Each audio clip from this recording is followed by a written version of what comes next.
Hello, नमस्कार, जय हिंद, वंदे मातरम। दोस्तों, मैं सूरज कुमार मिश्र आप सभी का मेरे channel Suraj Kumar Mishra study and entertainment में स्वागत करता हूं। दोस्तों, आज हम सभी हिंदी विषय में, हिंदी टॉपिक में रस पढ़ेंगे और रस में हमारा आज का रस है भयानक रस।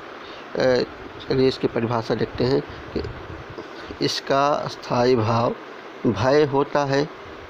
इसमें जब किसी व्यक्ति या वस्तु इत्यादि को देखकर या किसी घटना का वर्णन करते समय मन में भय अर्थात डर का भाव उत्पन्न होकर रस की अवस्था को प्राप्त होता है तो उसे भयानक रस कहते हैं। मतलब भयानक रस का स्थायी भाव भय होता है और इसमें किसी कोई भी वस्तु हो या व्यक्ति हो, इन सबको देखकर मन में डर मतलब भय का भाव उत्पन्न हो, या किसी घटना का वर्णन सुनकर या किसी घटना का वर्णन करते समय कोई भी व्यक्ति करे और किसी व्यक्ति के मन में डर अर्थात भय अर्थात डर का भाव उत्पन्न होता है और ये भाव उत्पन्न होकर रस की अवस्था को प्राप्त होता है तो उसे हम भयानक रस कहते हैं।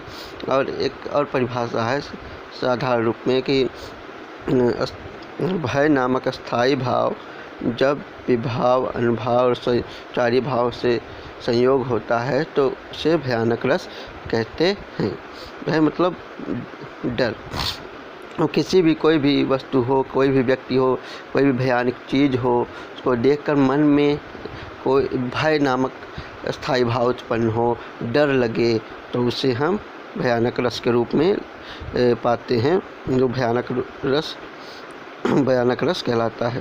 तो उदाहरण हमारा जो है, पहला उदाहरण है कि उधर गरजती सिंधु लहरियाँ कुटिल काल के ज्वालों सी चली आ रही फेन उगलती फन फैलाए ब्यालों सी।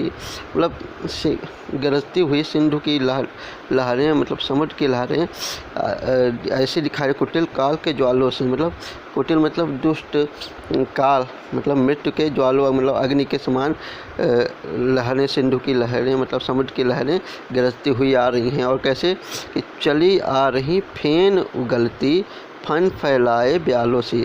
और लहरें जो हैं, लहरों में फेन निकलता है जब लहरें आती हैं तो ऐसा लग रहा है कि जो फेन हैं, झाग हैं लहरों की, तो चली आ रही फेन उगलती मतलब समुद्र की लहरें फेन उगलती चली आ रही हैं और लग रहा है कि जैसे फन फैलाए ब्यालों से। ब्याल मतलब सर्प, सांप।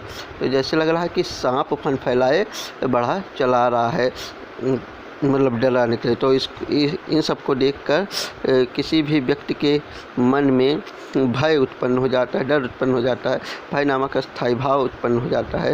तो इसमें हमें भयानक रस की प्राप्ति होती है कि सिंधु की लहरों से जो फेन आ रही हैं वो लग रहा है जैसे फन फैलाए मतलब सांप की तरह फन फैलाए आ रही हैं, जिसे देखकर डर लग रहा है।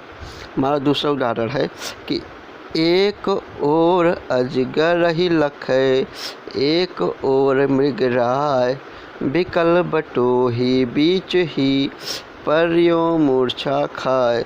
मतलब बटोही को मतलब यहाँ हमारा पथिक है, तो मतलब जंगल में पथिक जा रहा है तो एक ओर अजगर ही लखै मतलब एक ओर अजगर दिखाई देता है, उसको देखता है, और एक तरफ मृगराय मतलब शेर, सिंह जिसे बोलते हैं, और दूसरी तरफ सिंह है।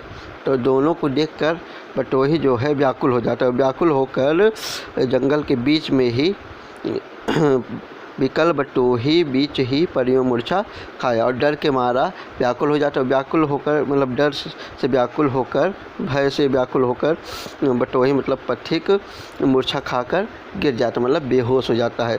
तो इसमें अजगर और मृगराय को देखकर पथिक बेहोश हो जाता है और मतलब मूर्छा खा जाता है, मूर्छा खाकर गिर जाता है। और इसमें हमारा भय नामक स्थायी भाव है, जिस मतलब अजगर और मृगराय मतलब सिंह, शेर को देखकर बटोही डर जाता है, उसके अंदर भय उत्पन्न होता है और जिसके कारण वो बेहोश हो जाता है। तो यहाँ हमारा भयानक रस प्राप्त होता है। मतलब भयानक रस क्यों कहते हैं? अगर कोई भी चीज़ हो, भयानक वस्तु हो, डरावनी चीज़ हो, डरावनी वस्तु हो, और कोई भी व्यक्ति को देखकर मन में भय का भाव उत्पन्न हो, भय लगे, डर लगे, तो वहाँ हमारा भयानक रस प्राप्त होता है, भयानक रस पाते हैं। उम्मीद है आप सबको हमारा पढ़ाना पसंद आया होगा। Please subscribe my channel, like, comment and share. धन्यवाद।